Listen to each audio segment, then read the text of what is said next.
You know, I had been trying to figure out what would be the best way for me to tell this story in a way that's very true to what happened and how it happened. And I really thought, what better way than for me to tell it in my own humble abode? The story of how I became a part of a motion picture entitled The Life of Chuck. One reoccurring question that I constantly get throughout my career is, how did this happen? How did you end up in this situation? How did you end up in a movie? How did you end up doing this? How did you end up doing that? How did this happen? And my answer has always been consistent. It's never changed.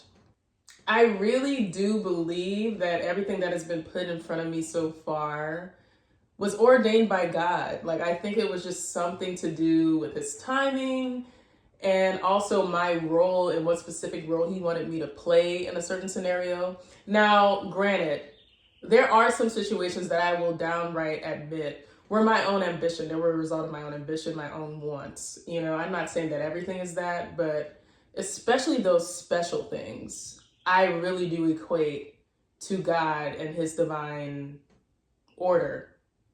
Because it couldn't have happened at all from my ambition the way that it happened. Like that's not how these sort of things happen, especially this scenario with this movie. In fact, I would have to say, and this is not at all a plug, or they're not paying me to do this or say this, but I feel like this project in some way, shape, or form was specifically designed or tailor-made for me. No pun intended. My name is Taylor, but whatever. Anyway, just like the whole thing, the way that it happened, how they reached out to me, the character's name being changed to Taylor, the story of the character and how it like eerily aligned with me and my story. It just seemed like I couldn't have planned this. There's no way that I could have like conceptualized this in my mind, that things would happen this way. Or did I ever anticipate this sort of thing happening? I got an email one day, and I believe I was sitting right here on this couch when I read it. Hey, have you ever scored for film before? Which the answer to that question is yes, but not extensively. And also, have you ever acted before? And the answer to that question was no. Okay, besides maybe a school play or something. I had never been in a film or acted or even thought about acting. And so I answered the questions and they asked if I would be interested in doing so. And I said, yeah, why not? It was like kind of like one of those things where you may not be actually prepared for the opportunity that's presented in front of you, but you choose to say yes anyway. I'm a very firm believer in that. We ended up on a Zoom call maybe 2 days later. And I believe it was with the casting director and the director of the film and a few other members of the team putting the film together. And it wasn't really like registering to me yet that this was like a real film. I don't know. I was kind of like I was a little bit skeptical, if I'm being honest. I was thinking like, oh, okay, this is like some like random film. This will be like a cool experience, like that I could say I did, just to get my feet wet. I was just thinking or equating it to that it would just be some sort of like one-off sort of situation. So they tell me a little bit about the script. They tell me a little bit about the intention of the piece that I would be composing with the Newton brothers. And I think immediately after that call, I had a concept or an idea of at least a motif I wanted to appear in the composition. And this was from a desire of wanting to make a memorable drum piece. Of course, I don't have any melody to work with, so I only have rhythm. So how do I make a memorable rhythm, something that will stick with people? And I thought of all of the movies and dance numbers that I could remember from like West Side. I bit my tongue. So I thought of all the movies that contain dance numbers and what I could remember about them, like West Side Story, like da da da da da da da da da, you know, all of those different like catchy rhythms. And I was like, how do I create that? Like, or I think of Stomp and like The Lion King and Blue Man Group, and I just started thinking of like different catchy rhythms that would stick with me if I were a listener. And the one that I came up with immediately is actually while the synopsis of the story was being told to me, I thought of this motif, and it was okay, that was what I knew was going into it. You know, I knew that part was going to be my meat and potatoes of my hook. Everything else I was unsure. I was like, so he's walking down the street. We had to really work as a team to build the composition and the arrangement of such around this motif. Ba, ba, ba, ba, ba. I do the first draft of what I believe to be the composition at that point, which, you know, I was it was an interesting thing to battle against my own expectations and ego of wanting this to somewhat be like impressive, like a drumming impressive sort of piece where it's like shows off my capabilities as a drummer, but really having to regroup and reorientate my mind for the priority ultimately for it to serve the purpose of the film and serve the purpose of the scene. And that's where it was really helpful for it to be collaborative, you know? So that's where Mandy Moore, the choreographer of the pieces, came in and helped reel in the perspective, because I'm coming from a musician standpoint. She's coming from a dance background, and we're meeting worlds together. And we're crafting this piece so that it makes sense for the both of us, and it's both realistic to any musician out there and realistic to any dancer out there. And I love that it just ended up being this beautiful mesh of collaboration between all of us, between like learning what was fluid with the dancers, Tom Hiddleston and Annalise Basso, like learning what felt natural to their bodies, and then morphing the song so that it really suited them, you know? So it was like made with a lot of things in mind. And it was very collaborative, very organic. That's what I'd have to say about it. Yeah.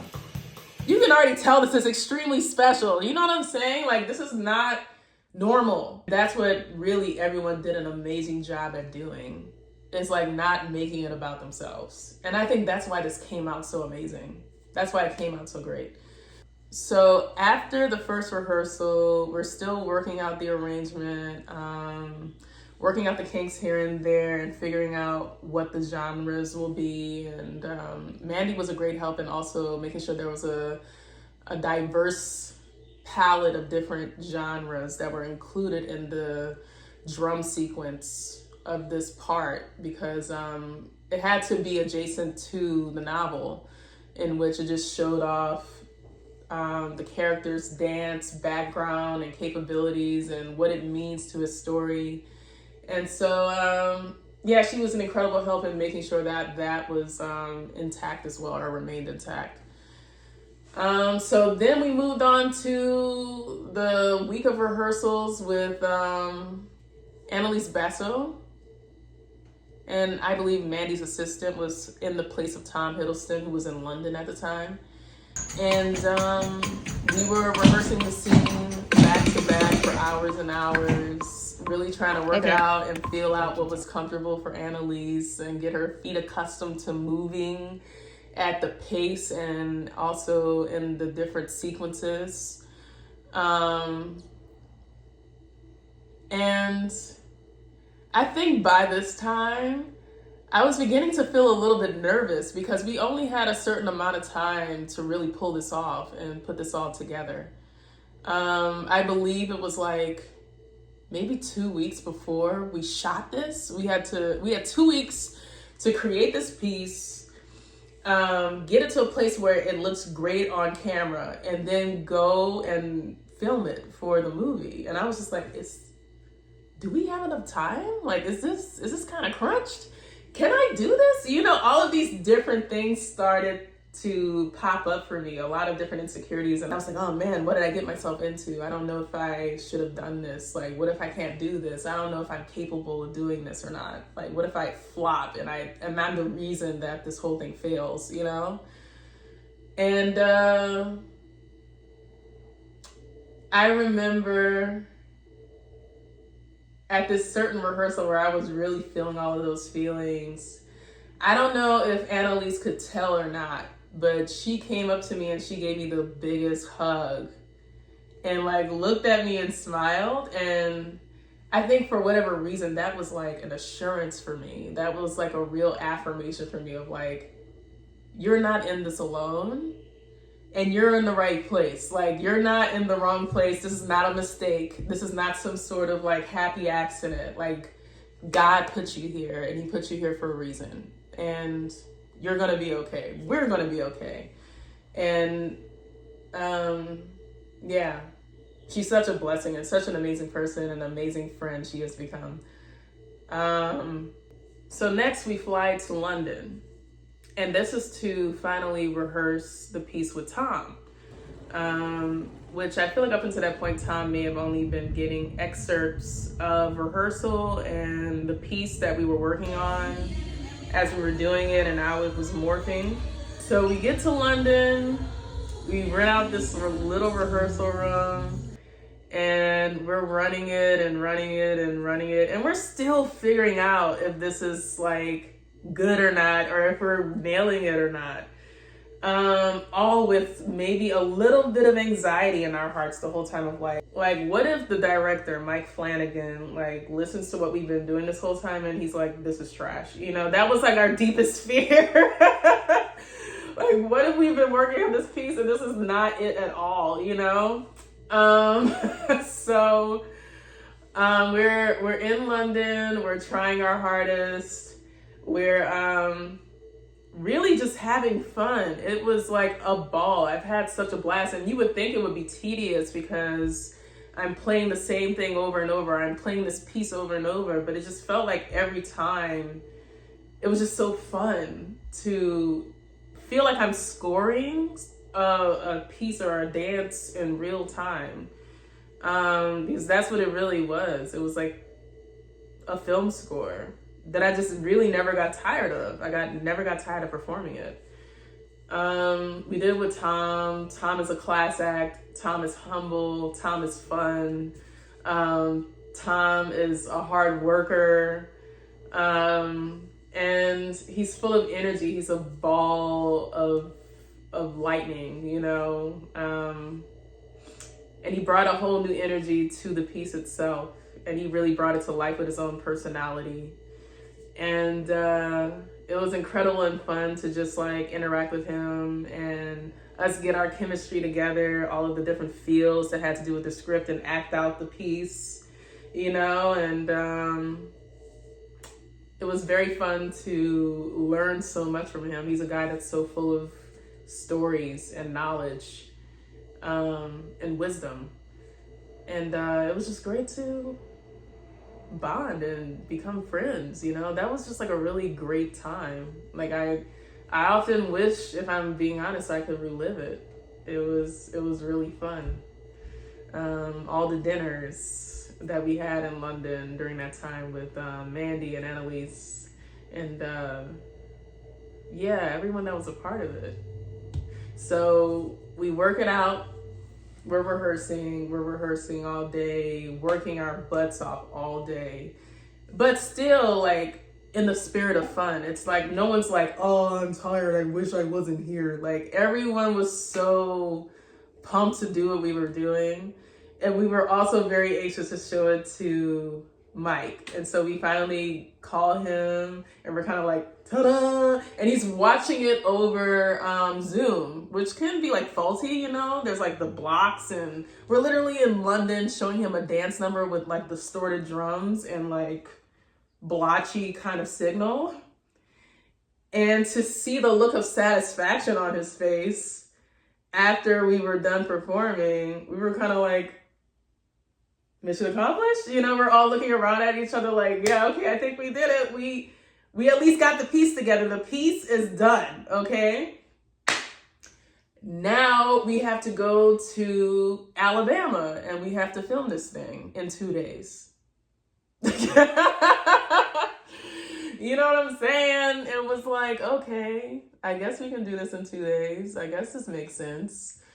So we get there and figure out the wardrobe, which I wanted to make sure was something that was youthful and made sense with the character, but also something that was timeless in a sense. That I wasn't gonna like look back on in like a few years and be like, what was I thinking? Like that was really what I was thinking about when I was talking to the stylist and wardrobe person. Because he initially gave me some jeans to put on, but those are my overalls in the movie because I wanted it to somewhat just feel natural and akin to me, where I just feel comfortable and it will be very realistic. It will translate better on camera if I feel like me, you know? We go to hair and makeup. Did a beautiful job, made me look like myself. The drum set in the movie was brand spanking new, and the team there somehow made this look old and beat up within a span of 24 hours that I find absolutely amazing. You know, I don't know what they did, but they made it seem like it was like a 20-year-old kid. It was brand new. And it was time to get on set and let her whirl, let her rip. And it was a pretty long day of filming, but again, I had no problem with it. Like, I think I'm already seeing people ask if this was like a live recording, if that was me playing live right there. Absolutely, yes it was. It was a live take of me playing on the street. Everything you saw was real. It was not overdubbed. It was a real raw performance that we shot over and over and over again. But it felt new every single time we did it. As something new happened, I had a new understanding of the scene that, you know, we captured, and I'm sure Mike was able to use and incorporate or pick from. And even with his own interpretation and explaining to me the emotions that I'm supposed to be feeling as I'm looking at Tom dance, or even interacting with him for the first time, like him showing or conveying to me what the emotion I'm supposed to be conveying for the lens. There were so many lessons, so much meat. It was a very fruitful process. Of course, with us working in nature and filming this thing outside, it was a great reminder that although we had our own timelines, that God is the ultimate timekeeper, right? I loved the aspect that sometimes clouds would interfere with our scene and it would affect continuity. Of course, this is a great annoyance to any filmmaker because it causes delays. But to me, it really showed God's thumbprint on this project. You know what I'm saying? Of just like slowing things down and letting those little small minute moments be the most special part. That shows that even with inconveniences, the inconveniences, I would say, were possibly necessary for this to turn into a masterpiece, you know? And that was very powerful to me. That was a powerful affirmation to me. We did this for day 1 and day 2. We wrapped successfully. I believe they had everything they needed. And I went back home. This was 2023, mind you. We wrapped in October of 2023. And in my mind, after we wrapped, I thought like, man, that was really fun. That was a fun experience. Like, I wonder what will happen to the film. You know what I'm saying? I'm not at all anticipating that this is going to be a theatrical release. I was at maybe initially thinking like, oh, it might go to Netflix or something, you know? That's, even if it was just that, the experience itself, without everything that came after, was 100% amazing and worth it to me.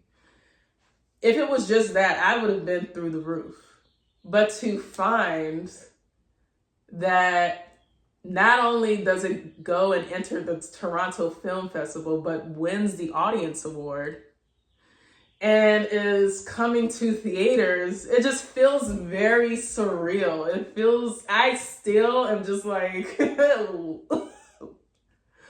what?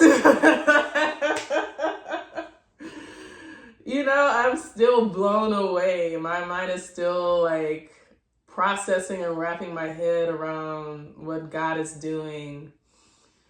I remember the first time I watched it at the director's house. He invited some of the cast and crew over to watch it before it premiered at film festivals, and I was blessed enough to attend that. I think the first time I watched it, I was being a little too like self-conscious and analytical to truly enjoy the movie. Because all I could think about during that time was like my performance and if it was like good enough. So I kind of robbed myself of just like really immersing myself in the story. The first time I truly watched a movie was the Toronto Film Festival. And that's when I understood like, wow, this movie is actually important. You know what I'm saying? This movie is actually extremely relevant and necessary. And an important message for people to always remember in their lives. And I couldn't be more proud to have been a part of that, service. And even what the song that I composed ended up being called, it's called Joy.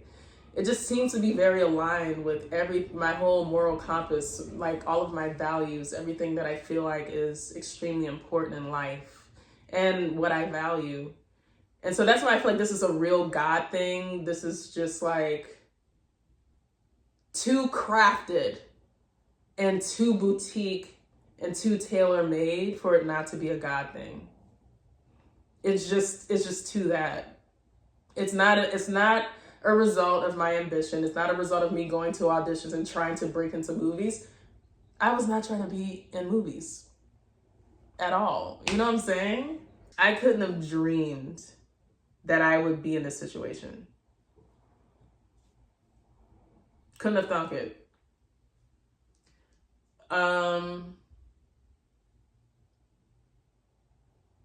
And I hope that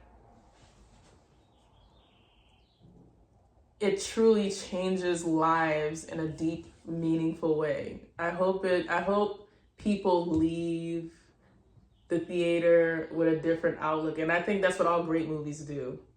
They entertain you, of course, but you leave affected. You leave looking at the world differently. You leave looking at your life differently. It kind of morphs or changes a synapse in your brain somehow. And I think that's what this movie does. And